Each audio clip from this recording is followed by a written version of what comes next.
na Budhu pluli, keď išli niektorí ľudia okolo neho. Sliny a plúvance mu stekali po tvári a kvapkali dolu na zem. No on neprejavil žiadnu negatívnu emóciu. Iní ľudia ho však mali v úcte a chodili za ním s darmi. Prejavovali mu lásku.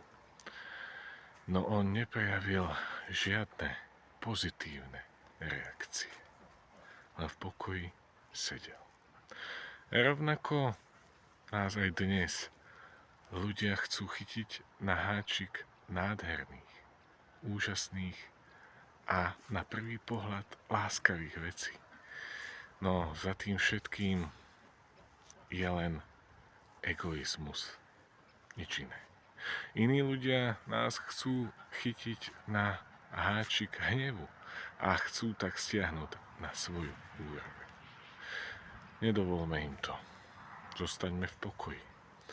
Pretože pokoj je základná štartovacia čiara k vášmu úspechu. Ak budete v pokoji, všetko vo vašom živote sa dá do poriadku.